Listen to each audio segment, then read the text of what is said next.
क्या आपने कभी सोचा है कि ये मिडिल क्लास बैकग्राउंड से निकले लोग अपनी कमियों को पीछे छोड़कर कैसे अमीर बन जाते हैं और आगे चलकर एक दिन देश के प्रधानमंत्री तक इनके साथ एक इंटरव्यू रखने पर मजबूर हो जाते हैं। अब आप में से मोस्टली लोग कहेंगे कि ये लोग तो सिर्फ और सिर्फ अपने टैलेंट की वजह से अमीर बन पाए हैं। इनके पास ऐसी कोई फाइनेंशियल नॉलेज थोड़ी है जो बिजनेस करते हो या इन्वेस्टमेंट से पैसा कमाते हो। तो जो लोग ऐसा सोचते हैं उन्हें मैं बता दूं, दिलजीत पाजी कोका कोला, लेवाइस और फिला जैसी कंपनी के ब्रांड एम्बेसडर हैं और उनकी नेटवर्थ 170 करोड़ है। अब सिर्फ गाना गा के या शो करके तो ये पॉसिबल नहीं है, इसके पीछे है उनकी ट्रू फाइनेंशियल सेंस। और यही सबसे बड़ा डिफरेंस है एक आम मिडिल क्लास मेंटेलिटी और एक रिच मेंटेलिटी में। रिच मेंटेलिटी वाले लोग पैसों की गेम को सही से खेलना जानते हैं, वहीं गरीब और मिडिल क्लास लोग इस गेम के प्यादे बन के रह जाते हैं जिनका यूज करके कोई और अमीर बन जाता है। वॉरेन बफेट का इस मनी गेम पर एक बहुत ही फेमस कोट है, he who understands it earns it, he who doesn't page it.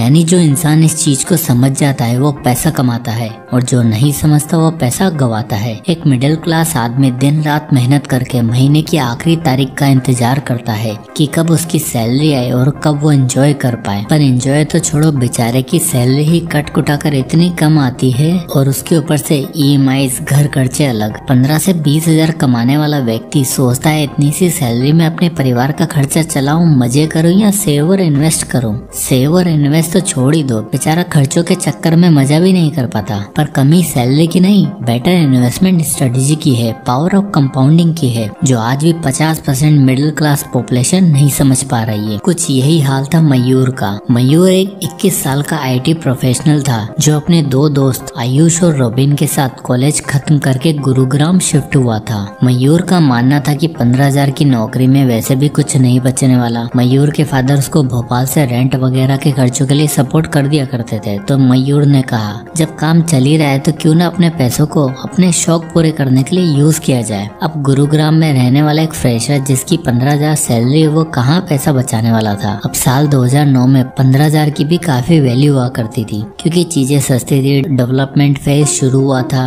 और खाना पीना सब कुछ एकदम रीजनेबल था। ऐसे में एक इंसान को कह दिया जाए बेटा रेंट की चिंता मत कर तो वो तो फैल ही जाएगा ना। और मयूर सिर्फ फैला नहीं, उसने अपने 15,000 को ऐसे उड़ाया जैसे मानो महीने का 1.5 लाख कमाता हो और किसी बड़े बिल्डर या बिजनेसमैन का बेटा हो। वहीं दूसरी तरफ आयुष और रोबिन की भी पहली नौकरी 15,000 की लगी। तीनों दोस्त इंजीनियरिंग बैकग्राउंड से थे तो तीनों ही IT सेक्टर में प्लेस्ड हुए। पर जॉब्स की मारामारी तो आज भी है और आज से 20 साल पहले भी थी, इसलिए तीनों को सेम नहीं बल्कि अलग अलग कंपनी में नौकरी मिली। पर आयुष और रोबिन का माइंडसेट मयूर की तरह नहीं था और न ही उनको फैमिली से इतना सपोर्ट था, इसलिए गुड़गांव में रहने का खर्चा पानी उन्हें खुद ही उठाना पड़ता था। ऐसे में आयुष समझ चुका था कि अगर उसे अमीर बनना है तो इस 15,000 की सैलरी को सही से मैनेज करना होगा। अब आयुष ने सबसे पहले सेविंग करके उस 15,000 की सैलरी में कुछ पैसा बचाना सीखा और पैसा सेव करने के साथ साथ उसने स्टॉक मार्केट की अच्छी खासी नॉलेज लेने पर भी ध्यान दिया। दरअसल कॉलेज के दिनों से ही आयुष और रोबिन को स्टॉक मार्केट की तरफ काफी इंटरेस्ट था। दोनों ही वैल्यू इन्वेस्टमेंट, स्टॉक और SIP जैसे कंसेप्ट पर स्टडी किया करते थे,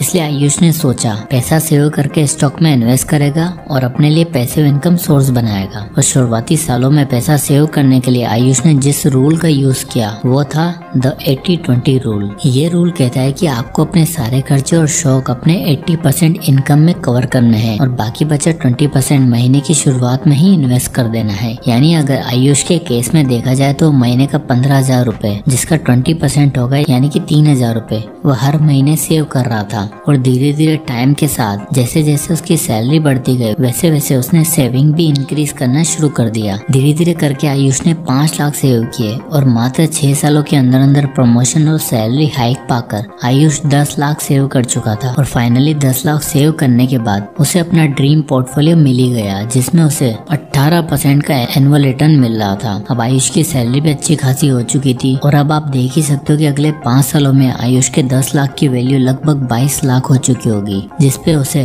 68,633 रूपए का डिविडेंड मिल रहा था, यानी एक साथ डबल इनकम सोर्स। 11 साल बाद यानी 32 की एज में जहां आयुष अपनी इन्वेस्टमेंट और डिविडेंड जर्नी पे था, वहीं मयूर और भी ज्यादा खर्चीला और अय्याश हो चुका था। 15,000 की शुरुआती सैलरी में उसने बचत का तो छोड़ो, ठीक से खर्चों का हिसाब रखना भी जरूरी नहीं समझा। गुड़गांव के जिस अपार्टमेंट में मयूर रहता था उसमें पहले वहाँ के लिए सारे फर्नीचर और डेकोर पर स्पेंड किया ताकि वो अपने ऑफिस के दोस्तों के साथ घर पे पार्टी कर सके। नौकरी के दूसरे महीने से मयूर ने पार्टीज करना और खर्चे करना चालू कर दिया था। अब साल 2000 हो या 2025, 15,000 की तनख्वाह ना तब 15 दिन से ज्यादा चलती थी और ना अब चलती है, इसलिए मयूर को लग गई उधार लेने की गंदी आदत। धीरे धीरे मयूर की सैलरी बढ़ी, पर सैलरी के साथ साथ उसके खर्चे भी बढ़ने लगे, क्योंकि 26 की एज में मयूर अच्छा खासा कमाने लग गया था। तो उसने घर वालों से सपोर्ट मांगना बंद कर दिया और शिफ्ट हो गया गुड़गांव के सबसे बढ़िया सोसाइटी में, जहाँ 1 BHK अपार्टमेंट का मंथली रेंट 15 से 20,000 रुपए था। इसके बाद मयूर ने अपनी जॉब के कॉन्फिडेंस में अपने सभी सपने पूरे करना शुरू कर दिया। सबसे पहले उसने ली एक गाड़ी जो कि 8.5 लाख रुपए की थी, जिसके लिए उसने 1.5 लाख की डाउन पेमेंट करी और 7 लाख की EMI बनवा ली। और यहाँ आप देख ही सकते हो मयूर को हर महीने कार की 14,531 रुपए EMI देनी पड़ेगी। अब भाई साहब 8.5 लाख की गाड़ी तो उठाकर ले आए थे, पर उन्हें ये नहीं पता था कि इसके लिए महीने का सिर्फ 15,000 नहीं बल्कि 2-2,500 रुपए का गाड़ी का मेंटेनेंस खर्चा अलग से आता है। और मयूर ने 50,000 की सैलरी में से 15-20,000 किराया दे रहा था और 15,000 गाड़ी का खर्चा, यानी जितना कमाया उतना उड़ा दिया। जब EMI देने के लिए पैसा न बचे तो मयूर ने और भी बहुत सारे लोन्स लेना शुरू कर दिया। अब नॉन पेमेंट की वजह से उसने एक के बाद एक डिफॉल्ट करना शुरू कर दिया, जिससे उसका कर्जा बढ़ता ही चला गया। अब मल्टीपल EMIs को चुकाने के लिए उसने 6 लाख रुपए का पर्सनल लोन भी ले लिया, जिसकी EMI कुछ इस तरह थी, लगभग 19,000 रुपए। यानी कुल मिलाकर देखा जाए तो मयूर एक बहुत ही बुरे डेट ट्रैप में फंस चुका था और अब उसे किसी बैंक या कार्ड कंपनी से लोन भी नहीं मिल रहा था, क्योंकि उसका सिबिल भी खराब हो चुका था। अब मयूर के पास पैसा कमाने का सिर्फ एक ही सोर्स था और वो थी उसकी जॉब, पर पैसा खर्च करने के बहुत सारे सोर्सेस। न मयूर के पास कोई इमरजेंसी फंड था और न ही कोई सेविंग थी। अब मयूर इतने बड़े फाइनेंशियल बबल में फंस चुका था कि बस एक बैड न्यूज और सब कुछ बर्बाद हो सकता था। और वह भी कुछ वैसा ही, मयूर की जॉब छूट गई और अब जो उसके पास सिंगल इनकम सोर्स था वो भी चला गया। 32 की एज में जहाँ आयुष मल्टीपल इनकम सोर्सेज बना चुका था, वहीं मयूर पूरी तरीके से बर्बादी की कगार पर था। और 11 साल बाद जाके उसे अपने कॉलेज की दोस्तों की याद आती है, क्योंकि इन बीच के सालों में तो उसके ऐसे दोस्त बने जो सिर्फ उसके सुख के साथी थे, और जब सच में मदद करने की बारी आई तो सबने हाथ खड़े कर दिए। तब जाके मयूर ने याद किया आयुष और रॉबिन को। अब आयुष के बारे में तो वो जानता था, पर रॉबिन एक दूसरे रास्ते पर चल रहा था। मयूर ने जब आयुष से मिलने का सोचा तब उन दोनों को रॉबिन की भी याद आई। आयुष ने रॉबिन को बुलाया और 11 साल बाद तीनों दोस्त एक साथ थे। आयुष ने अपना पोर्टफोलियो दिखाया और बताया कि अगले कुछ सालों में उसके पास 1 करोड़ की वेल्थ हो जाएगी, जिसपे उसको 3 लाख रुपए का डिविडेंड भी मिलेगा। तो इसी पे मयूर ने अपना दुखड़ा सुनाया और रॉबिन से पूछा कि भाई तुम कैसे चुपचाप हो। रॉबिन एक महंगी गाड़ी में आया था और सिंपल सा अटायर पहन के सिर्फ उन दोनों की बातें सुन रहा था और देख रहा था कि उसका एक दोस्त सही फाइनेंशियल प्लानिंग कर रहा है पर दूसरा दोस्त तो एकदम बर्बाद होने की कगार पर है। इस पर रॉबिन ने मयूर को समझाया कि भाई तुमने शुरुआत में ही जो गलती करी वही तुम्हारी बर्बादी का सबसे बड़ा कारण है। अगर मैं अपनी बात करूं तो मैंने ऐसे कोई ड्रीम पोर्टफोलियो तो नहीं बनाया, पर अगले 7-8 सालों में मैं रिटायर होने वाला हूं। इस पर मयूर ने पूछा वो कैसे। तब रॉबिन ने बताया दरअसल जब मेरी 15,000 की नौकरी लगी तब मैं भी आयुष की तरह स्टॉक मार्केट और वैल्यू इन्वेस्टिंग सीख रहा था। शुरुआती कुछ सालों में मुझे पैसा सेव करने में काफी दिक्कतें आ रही थी, क्योंकि मैं स्टॉक मार्केट से रिलेटेड एक कोर्स भी कर रहा था। 15,000 की सैलरी में 2-2.5 हजार रुपए पर मंथ वहाँ चले जाते थे, पर वो मेरे लिए खर्चा नहीं बल्कि मेरे लिए इन्वेस्टमेंट थी, क्योंकि उस 15,000 की सैलरी ने मुझे सही से अपने पैसे मैनेज करना सिखाया।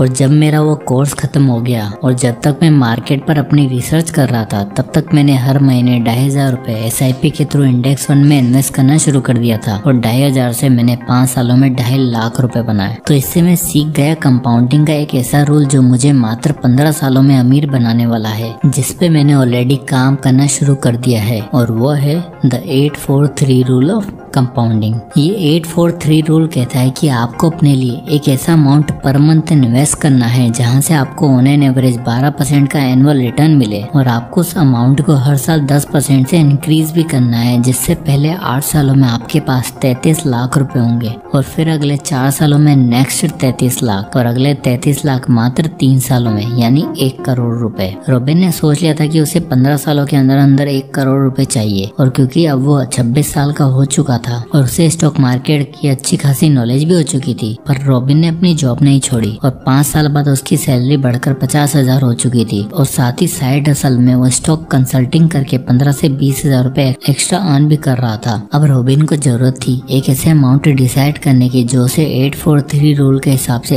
1 करोड़ रुपए दे सके और वो अमाउंट था 15,000 रुपए, यानी रॉबिन की फर्स्ट सैलरी वाला अमाउंट। यहाँ आप देख ही सकते हो कि रॉबिन 15,000 रुपए हर मंथ अपनी एक्स्ट्रा इनकम से निकाले और उस अमाउंट को इंडेक्स फंड में इन्वेस्ट किया, जहाँ से उसे ऑन एन एवरेज 12% का रिटर्न मिल रहा था। अब पहले 8 सालों में आप देख सकते हो कि रॉबिन 20 लाख इन्वेस्ट कर चुका है और उस पर उसे मिल रहे हैं 32,63,000 रुपए। ये पीरियड सबसे स्लो ग्रोथ का होता है, जहाँ मोस्टली इन्वेस्टर बैकआउट कर जाते हैं, लेकिन असली पावर ऑफ कंपाउंडिंग चालू होती है इसके बाद। अब 4 साल बाद यानी 12th ईयर में आप देख सकते हो कि 38 लाख की इन्वेस्टमेंट पे उसे मिल रहा है 75 लाख रुपए और नेक्स्ट 3 सालों में ड्रीम अमाउंट पूरा 1.3 करोड़। पर इस कैलकुलेशन में एक दिक्कत है, यहाँ पे बढ़ती महंगाई को एडजस्ट नहीं किया गया है जो कि 6% है। तो आइए जरा देखते हैं कि इन्फ्लेशन एडजस्ट करने के बाद भी सेम अमाउंट अचीव हो पाता है। तो जैसा कि आप यहाँ देख ही सकते हो कि इन्फ्लेशन एडजस्ट करने के बाद वैल्यू लगभग आधी हो चुकी है, यानी 15,000 मंथली इन्वेस्टमेंट से काम नहीं चलने वाला था, इसलिए जरूरत थी तो अपना इन्वेस्टमेंट अमाउंट बढ़ाने की। इसलिए रॉबिन ने अपना पर मंथ इन्वेस्टमेंट अमाउंट 15,000 की बजाय 30,000 किया और रिजल्ट आप यहाँ देख ही सकते हो। 15 साल बाद उसके पास होंगे 2 करोड़ 73 लाख रुपए और इन्फ्लेशन को एडजस्ट करने के बाद